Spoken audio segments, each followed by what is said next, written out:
if let's say your business was totally passive, I know for a fact, even if you're making the same amount of money passive, you'd still be bored. Like, okay, what's next? What's 100%. next? What's next? So it's doing it in a way where you still feel fulfilled in your legacy and what you're bringing forward and how you're doing it. And also your business, if anything were to happen to you tomorrow, your business still makes money. Like that's my goal for everyone is like, if I take you out of the picture, your business still runs without you. Yep. That's passive income. Welcome to the Rebel Energy Podcast with me, your host, Jade Ellsbury. I'm a corporate dropout and multiple six-figure online business owner. My mission is to help you get out of the 9-to-5 mindset and create a new narrative for moms working from home to gain more freedom, more income, and living your dream life by cultivating your own rebel energy. So grab a glass of wine, get comfy, and let's dig in. Hi, Rebels. I'm so excited. I am here today with Mel Aubert. She is the self proclaimed cash flow queen and seven-figure CEO and mom. Also, I love Melanie because I have known her since I first started my virtual assistant business. My virtual assistant coach was coached by Mel. I have worked with Mel off and on throughout the years as well too. So it's really cool to have witnessed, her journey from where she's been. So thank you so much for hopping on today. Yeah, I'm excited to be here. Thanks for having me. Of course. So, as you guys have known, especially if you're in REA, like Mel's like one of those stories where I love it because it shows the resilience and, no matter where you come from in life, you could always obviously like exceed everyone's expectations. And, really, I think with your story and so many other entrepreneurs too, it shows that you're the cards that you've been dealt, like, you're fully in control of, like, rewriting your own story, you know? So, yeah, do you wanna kinda, like, dig in, a little bit about, like, where you started your entrepreneurship business? Absolutely. Yeah, I was dealt a pretty shitty hand and I just decided to play the game. So I came from a family of six kids and both my parents struggled with drug abuse. So growing up, it was very chaotic. There was six kids in one bedroom at one point. I slept on the floor in my parents' bed and I just slept on the tile in their bedroom. And I didn't have my own bed until I was 21 and moved out. So it's I had a very hard life growing up. And I will say I'm very lucky, and I say that I do have lucky girl syndrome because during my childhood, I always knew that I was going to be something big. And in my mind, I don't know if this is like normal for most kids, but I was like, I'm gonna be famous. Like to me, I was like, fame is destined for me. I was very studious. I read a lot of books. I was always researching. I'm a one line in human design, so just definitely not my alley. But in my high school years, my dad actually went to prison. He was in and out of jail my whole life, but he went to prison and me and my younger brother were responsible for taking care of my mom. And so we were, working two jobs, paying the bills, also going to school. And my mom and I had a falling out at the time and I was kicked out and I ended up living out of my car. And I was living out of my car, working two jobs while going to college. I'm in the dean's list. I was like, no one would have known that I was going through so much shit in my life, but I had this just very strange, like, perseverance in my soul, and I just knew I was meant for more. So, fast forward just years of working multiple jobs, my, now husband and I, we met when I was 17. We moved out together, still working multiple jobs, and this is when Instagram first came out. So Instagram, when I got into the game, we didn't have Instagram stories. Like you had no idea what people sounded like. It was just images or videos. That was it. There was no carousels. It was simpler time. I know, it felt And like the old days, as my boys the say, old the days, olden days. literally. Yeah. And so when I had like a million different jobs, but one of my breakout roles, if you will, was when I became a personal trainer. And when the social media came out, Instagram specifically, there was a lot of fitness influencers emerging in this space. And so I watched them share workout videos and sell memberships or programs. And I'm like, damn, what an easy job. And now, mind you, I went to college and I had a corporate job in marketing and sales. So, like, I literally was eating and breathing this. And I thought the whole conversation of just social media was such a new concept because what I was taught in college and what I did for a living was old school traditional like print marketing. We did maybe Facebook. It wasn't as in depth as we see now in social media. So I'm watching the world of marketing like literally shift before my eyes. And I'm watching these fitness influencers. I'm like, let me just give this a whirl. So I was posting workout videos. I grew my account to like 30, 40,000 followers or something wild. And I sold 3-month workout packages for $25. And when I first launched this, I made about 4 grand. And then I was like, and to me, that was like, holy shit, I've Oh, made it yeah. paycheck to paycheck. Like I was literally counting change to eat. And this was when I was like, holy shit, this is insane. So from there, I ended up working with a bit more of like online brands and things, people who were doing like Boss Babe, for instance. I worked for them. I started to see how I got really interested in merging traditional marketing with the new age of social media because it's very outdated how we try to transfer old school marketing into the online space. It doesn't, we call it bro marketing for a reason because it does not match. Yeah. So I really dove into the whole marketing and the new era of selling conversation. And then I moved myself into coaching eventually. Mhm. And I have I think we're close to 10 million now in client success just collectively, which is wild. Awesome. Yeah. And now I'm more of a strategist behind the scenes in terms of creating passive income and massive cash flow. So long story short, that is my that is my come to be story. Yeah. Oh my gosh, I love that. So, talk to me because obviously I'm assuming that's a lot if we divide 4,000 by $25 packages. That's a lot of freaking people that are buying, but Couldn't even tell you. Yeah. What's even funnier though is when I first launched it, I had the wrong PayPal email. There was a typo. And so my money was going to somebody else. oh So gosh. yes. And so when I had in thank God she was so sweet, but I emailed her. I'm like, please give me my money back. And she did. But it was like little Got mishaps lucky. like that. But I will say the fitness piece, that was easy. Going more into service provider, um, like work, that was a whole different game for me. Like I had a really hard time. I didn't make money for the first 6 months of like coaching and working for other people when I had quit Boss Babe. But it's easy to be an influencer, just kind of sell like I'm already working out, might as well record it kind of thing. But when it Yeah. came to like actually providing a service, whole different ball game. Whole different ball. So, who told you, or maybe you came to that conclusion yourself of you need to be charging more money? Or was it not until you went into coaching? It was, you know what's interesting? So I had a really bad money mindset. Obviously, given my upbringing, that I had so much guilt and shame. Like in my mind and how we see successful women, it's like you're either a martyr, right? You're like Mother Teresa and like you just give everything away for free and people praise you for that. Or you're someone who, works for very little, but people celebrate that because look, you're so selfless and like you're just helping other people. And so for me, $25, I'm like, I vividly remember where I was when I decided it was going to be $25. I was like, in my mind, I'm helping people. I'm like, I'm helping them. It's cheap, it's affordable. I get to help more people and I thought about who I was as a consumer. I didn't have money. So I'm like, I am helping people like me who just can't afford it. And it wasn't until I actually started to read books about money mindset where I was like, ooh, I'm actually doing the world a disservice by charging so little. And my client results were insane too. So I'm like, what am I doing? Like, what am I doing with myself? And all the time I spent just educating myself, and I wasn't actually being profitable with me capitalizing on my intelligence when I was selling. So it took it took me a long time until I would say, yeah, it was probably coaching where I was like, "Ooh, I'm really under I'm really undercharging here." Yeah. Yeah. I know, and it's just so funny how it works out because I know we've had conversations, you're like, "Charge more, you should be charging Mhm. this," Mhm. even within my business, so that's awesome.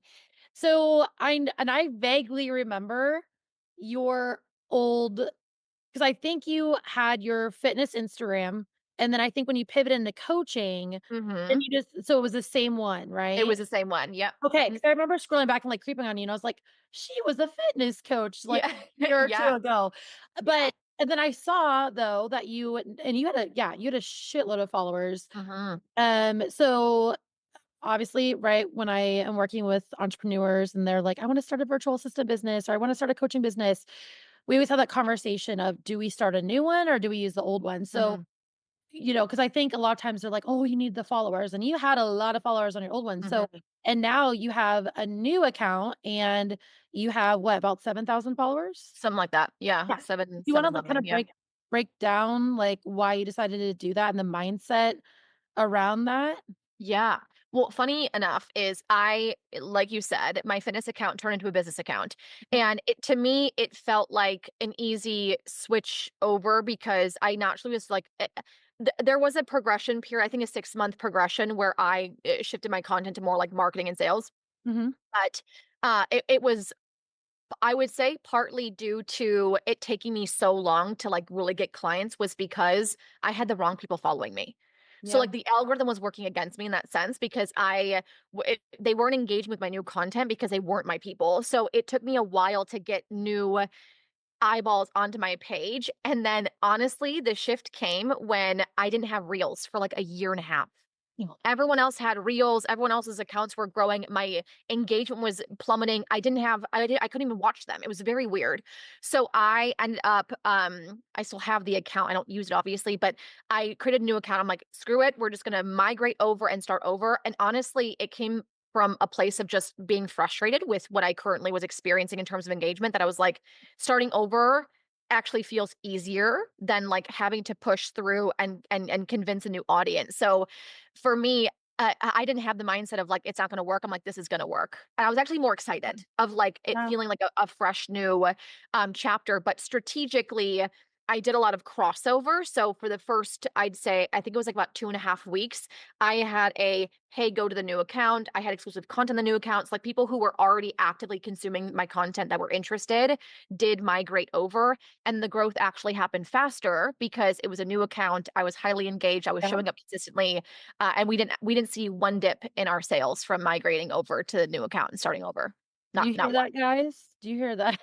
Yeah, it Because it's was like, worth it. "Okay." Yeah. They're like, but I don't have any posts." And I'm like, "But you're posting on your current Instagram Mm, pictures of your cute kids. correct. Like, Yes. who What cares?" you need to do though is act as if you've always been posting. Mhm.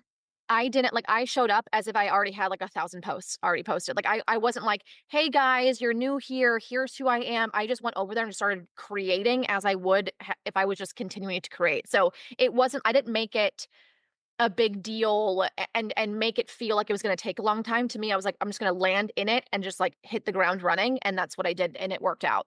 Yeah, and I So, remember I remember you doing that and, like, going and I don't even know why I went to your Instagram, but creeping on you probably, and then you had, like, that one post, like, "Go follow me here," and I was like, "Huh, wonder why she's doing that," but I mhm. Yeah. followed and yeah, so I love that, and similar when I had my virtual assistant business, I had paid for followers as a Beachbody coach, Mm, and I remember Aaron was like, "Okay, but you're posting, like, Beachbody workouts, but then you're saying you're a VA for fitness." Like, it was very, very confusing to my audience. mm, So, mhm. if you guys are and I would say too, because, then when I went into coaching and I created a new one for just my virtual assistant business. So then I thought I need a new one again. And she was like, no, just like do the pivot. So I think it's like the personal versus the business. But then Yeah. once you have business, like just what you said, no one else is going to notice it. No one else is going to make it a big deal unless you make it a big deal. And I think Yeah. one thing where it's like that imposter syndrome where they're like, well, like, what if they're like, "Well, now you're a coach this week?" Mm, Grows mhm. and changes, but that And who cares? No one's gonna yeah. remember that in 5 years when you're successful. They're like, and if they do remember it, it's more of like a, "Ooh, underdog story," but and I'd say too, I think that we sometimes get in our head with our ego of like, no one's gonna hire me because I have less followers. Like I didn't give a shit. To me, I'm like, I know I'm fucking intelligent. I know what I bring to the table. So if I have 20 followers, I don't care. Like I know when you read my content, you'll know me. And if I had someone who was like, I'm not gonna hire her because she has 2,000 followers, you're not my ideal client.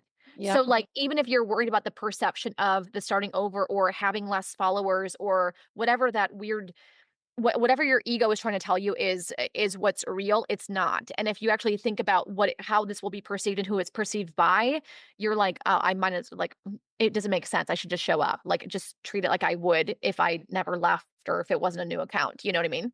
Mhm. Yeah, it really does, and one of our clients, she had 10K months, and she had, like, 68 followers. She only had like 9 posts up. And I always use Mhm. myself. I'm like, guys, I only have, I think, like 5,500 now. Mhm. And next month it'll be 5 years since I started that Instagram. Mm. And I remember it because I was so scared. I'm like, but over here I've got 2,000 followers. And I was like, okay, I'm gonna listen to Erin. I'm gonna do what my coach says. Yeah. And it worked out great. But I tell them too, I'm like, if you look at my account, I'm like, would you guys think that I have $1 million business? And they're like, well, no offense, but no. I'm like, Mhm. exactly. Like the amount of followers does not matter. You don't know what's going on behind the scenes. So Absolutely. Yeah. yeah. So what would I want to figure out how I want to ask this question because I know a lot of entrepreneurs really, right? Everyone wants to work less. They want to make more money. Mhm. What is your stance, if you will, on how do they know when they can go passive? Mhm. So I'd say we tend to think passive is just like you not doing anything, and that's not what passive is. Passive is having a business structure that's designed to make your life easy. I would say if you're in the mindset of I want easy, but I don't want to create ease, then you're in the wrong mindset because we think that passive income is easier. It's the same amount of work, if you will, but you have long-term reward. And here's what I mean. If you're someone who currently is already making money and you know that you're capped in some capacity in terms of that you're if you look at your business and making more requires more calls in your calendar, you're ready for passive income. Mhm. And what this looks like is, and where people go wrong is they think, okay, passive offers, passive income, I'm set for life. And when people go that route of just let me create a passive offer, they realize very quickly that they are now selling actively the passive offer. So they're still working to create the passive sales, if that makes sense. Yep. When it comes to passive income, what we want to do is strategically design your business to make money and compound income behind the scenes. So that looks like how in your content we can create passive income, how in your offers we can create passive income, how in your offer ascension, your offer suite, create passive income. So it's looking at just like mechanically and dynamically how your offer suite and how your business is built to create passive income. So again, to answer your question, when you're ready for it is when you're like, okay, I want to create ease in my business versus chase easy. And like we think that like the whole make money while I sleep and like drink pina coladas on the beach. Sure, yes, that's part of like the reality of it, but there's still work involved, right? Um, I call it the effort required for effortlessness. So when you are capped and you're at a place where you're making money consistently, doesn't actually matter the amount that you're making. You can then say to yourself, okay, if adding more requires more calls or more of my time to do it, I am ready for passive income. Mhm. The I'd say the block for most people is there isn't always a short-term reward for the long-term gain. And that's where I find a lot of people have a really hard time entering the passive game is they get so distracted in the day to day, month to month versus seeing long term what they're building toward. An example is let's say I'm someone who is like your audience is it typically like private clients or like working very intimately with their clients. Okay. Let's say I have mostly private clients is where my income comes from. And I want now to scale back the time involved, but scale my income up. So I want to create a new offer or sell the offer that I currently have that is more passive. What people tend to do is the work that they're putting toward to build out the passive sales strategies that fill that passive offer it takes time. Like anything does, it takes time to build. What happens is they go, oh my gosh, I want to scale. My goal was to hit X amount of dollars. I'm not seeing that right now with the passive model. Let me just add in more private clients. Let me just take on one more at this price point. Let me just take, and we keep distracting ourselves with the short term gratification of making money versus the long term working towards a passive business model. And there's a lot of nuanced conversations within that, but that's essentially what I see when it comes to people who enter this game. Tired of making 3K in your virtual assistant business? In Rebel Energy Coaching, we have multiple tiers to help you grow and expand your income within your online service-based business. I've been able to build $1 million brand, but it stemmed from creating a solid foundation as a virtual assistant. And that's what we help you do in Rebel Energy Academy. We don't just help you get started. We help you discover your purpose online. DM me GROW if you are ready to scale to 5K and beyond. Yeah, so they are they're afraid, and I guess too, do they see a little bit of a dip? Like, because, like, let's say a coach is charging $3,000 for Mhm, them to work with them, and mhm, they're at, let's keep it simple, like 20,000. So, like, mhm. while they're taking this time to go and build something passive, is it normal to see a little bit of a dip, or like what does that income Sometimes. look Yeah, so I call it a strategic dip. So like? sometimes, but what I tend to find more often that happens is you kind of plateau. So a good example is me on my journey when I was first in the coaching space, 60K months, 70K months, working so much fucking like hours in a day, on so many calls. A year later, I was still making 60K months, but I was working half the amount of time. Mhm, So someone would have been like, "I'm not growing because my monthly revenue is not increasing, but my time back was." So when I was strategically building myself up to scale my passive business model, I had colleagues of mine, best friends of mine who were making 100K, 200K months, killing it. I love that. I was making less than them, but eventually I came back around to be making the same amount, if not more, with a third of the calls they were on. mhm, So it's like it took me longer, if you will, to hit certain milestones, but I did it in a way that made sense for me, that gave me unlimited freedom on the back end of my business. So I think that's where we kind of get in the mindset of, okay, but she's making this or they're making that. And we have this like inadequate feeling of like, I'm not moving fast enough or I'm not going where I want to go. But again, this is where when we know what we're building toward and what's possible for us, that almost feels irrelevant. So again, lucky girl syndrome. I wasn't caught up in the I got to hit 100K months faster than everyone else. To me, I was like, they're all going to hire me when they realize they can't sustain 200K months with yes. the current process that they're working within because it can't scale. So, yeah. That's so funny, and I'm just, like, picturing, like, a race where, like, you're behind, but Mhm. then, a year later, you're like, "Bye, guys, I'm Mhm. way up here." Mhm. But I know for passive, I've seen a lot of newer entrepreneurs where it takes them they're like automatically, it's like a lot of our VA clients too over, the last few years that I've been coaching. They're like, "Okay, well, I've gotten to consistent 3K months, like, I'm ready to go passive." And so I'm like, we have to, yeah, build Mhm. that structure and make sure too, like, there's the audience for it, or, like, making Yeah. sure that you really know, like, if you've only been a virtual assistant for 3 months, do you really know your target audience well enough where you can create Correct. something Yeah. fast? Mhm, and you wanna look at because we think that passive income is just, again, a passive offer, sell it. What you're doing is you're taking your current sales sequence and you're automating it. You're Mhm, taking what you would normally do actively and making it passively. So what I would say and what I did in the very beginning was, okay, if I'm at 3K per month, let's just say, how can I add 3 more K without adding more hours to my day? mhm, So, like, that's where we start getting in the mind of like, "Ooh, if I could double this, how could I double this? And what would be required of me to double this without adding more time onto my calendar?" That is how you scale effectively. If it's just passive income, it that's it there's I think we have an expectation of what we think passive income is. It doesn't work that way. You know what I mean? It's not just like you're just gonna make passive income. People don't realize, again, until they're in it, that it's not just creating a passive offer. yeah, and I've talked with you because obviously you're helping me with this right Yeah. now, and, I always go back to, "Oh, it'd be so nice to have something passive," but for me, and it's so funny when I tell people this, it is way easier for me to sell $5,000 plus than something Mhm. 249, and the Mhm. biggest, or even $99. Yeah. The biggest thing that I see people do is they have that mindset like, "Well, it's cheaper, so I'm not Yeah. able to buy it," and I'm like, Yeah. "No," and I tell them, like, "I literally make 60K plus on the 5,000, but you want me to go launch something?" I'm like, Mhm. "It's so much harder for me to do that," but Mm. again, I'm learning how to do it, so Yeah, yeah. And the biggest tip I have for anyone who's listening is we tend to think lower ticket is for people who aren't ready for high ticket. Mhm, And that is the biggest mistake because when we're creating low ticket offers for the wrong people, one, in order to sell that low ticket offer to the wrong people, we have to create content for the wrong people.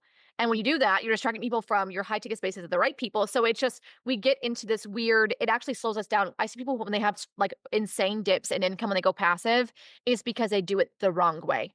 They're mhm. doing it for the wrong people, creating for the wrong people, creating offers that are no brainer price points, but the topic of the offer is not no brainer. Like it's just very interesting how we've approached that. But again, I think that we see social media as, I mean, the highlight reel, right? People are like, "I'm making, $3 million a month and I'm doing nothing all day." And you're like, "Oh, that's great." But like they're really not doing nothing. They're just saying that. Yeah. You know what I mean? Or we're interpreting that. There's work involved. But I think it's just being a bit more, it honestly it comes down to intentionality. Are you being intentional with what you're doing and why you're doing it? And seeing again the long-term format of what you're building toward. Because it's very easy to be like, okay, Jade, let's create a low ticket offer and sell it. You're like, okay, good. I got 3 people in. Like, what's the point? I'd rather sell 3 high ticket spaces than 3 low ticket spaces. It's like, okay, we know what we're building toward long term. It when you're not seeing the results right away, you're okay with it because you kind of know what to expect moving forward. So there's patience involved. It's intentionality involved. It's a bit more methodical than I think people realize. Yeah, and Yeah. that's one thing that I'm learning as well as, like, moving again, with what you said, I'm very good at being consistent, but consistent for me and that's my undercurrent, totally stealing that from one of your Mhm. Yeah. programs that I did, but you Yeah. said your undercurrent in your business is intentionality, mine is consistency. So for me, being consistent is going balls to the wall Mhm. every effing day. I remember even when I was, like, a brand new baby VA coach, and Erin was like, "Do you wanna be evergreen or do you wanna do launches?" And she loved doing launches because she, could just kinda work a little bit less for a couple months after Mhm. where like me, I'm like, "I'm bored." Like, Yeah. to I hate to use the word hustling, but, like, I enjoy what I do. I can't just, like, take a step back for a couple months. Mhm. So Mhm. so Mhm. for me, it's like, okay, how can I be consistent, but again, showing up, being intentional with the patience. Yeah, yeah. And I'd say too, like, this is again, there's different ways of going passive. So if let's say your business was totally passive, I know for a fact, even if you were making the same amount of money passive, you'd still be bored. Like, okay, what's next? What's 100%. next? What's next? So it's doing it in a way where you still feel fulfilled in your legacy and what you're bringing forward and how you're doing it. And also your business, if anything were to happen to you tomorrow, your business still makes money. Like that's my goal for everyone is like, if I take you out of the picture, your business still runs without you. Yep. That's passive income. And I love that you brought that up. We went to, as you know, the acquisition Mhm. workshop with Alex Hormozy, Yep. and yeah, I was like, shit, I can't even take a few days. So, right, like there's just certain things, but it was such a great lesson learned. Like my business, right? Like I can take a week off and like it does run well by itself, but Mhm. I think with like the restructuring things, we're like, okay, Kara and I, like my basically my right hand woman, we're like, okay, this is what we can do, be doing better, right? Like this is what's Mhm. falling through the cracks because also she's my unicorn as well too. So Mhm. we're like, we need like 5 more of each of us. But yeah, and right, like it's just like that new level, new devil of that growth that we talk about. So Yeah. And I find it's far more difficult for my clients who are established to move passive than the people who are newer to passive to move passive. And it's because we've established a certain way of operating. You already have all the building blocks and now we're tall, right? So like we're reconstructing every layer of that whereas someone who just has one layer is like bloop, it's like it's so much yep. easier. So there is time involved, but once you see it working, it is like the best feeling. I One of my clients, she has gets maybe 2 likes per photo, just had her first 58K month. Oh Like, I know. So, like, her analytics and social media, like, doesn't is not like the typical standard of what we wanna see in terms of like, "Oh my god, big following, all these things," but it's again, when your business it operates to work for you, it creates money. Another client where we were looking at I had her pull her numbers, and literally, I think it was 75% of her income that she was making each month was coming from offers she was not selling. my All behind no funnels, no automation, just literally how I've taught her, how to structure her business to sell for her, and she's like, "Holy shit, 75% of my income is coming from things I'm not even selling." That's amazing, right? So it's like seeing how we can just bring your time back and not just make money, but multiply it.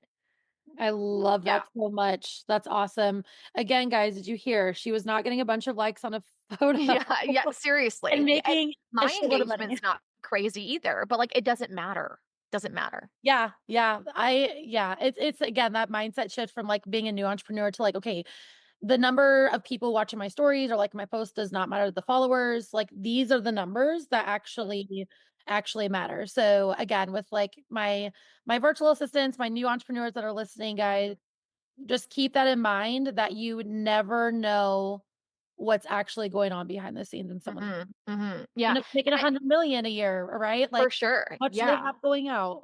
Yeah. Can I say too that I find for virtual assistants that I see all the time is they're so distracted in what they're doing and why. Like I have found, and I've coached a lot of different like guest coached in VA courses and things, but and we've talked about this too behind the scenes, but I find that they're like, well, I'm posting on TikTok and I'm creating these reels they're going a route where I'm like, as a consumer who hires people, VAs, OSPs, you name it, I'm not once going on TikTok to look for them. Like I'm not Yeah, I think that they're doing a lot of busy work and viral work and like I think going more of the influencer route versus doing okay, let me just show up, share my expertise versus competing with other VAs. I think they're so limited in their mindset in terms of what they're doing and why. I'm like, if you just knew to just show up and share how much you love the work that you do and the clients that you love serving, that is why I hire people. yeah, and again, Yeah. these you'll know what platforms to go on by doing market research.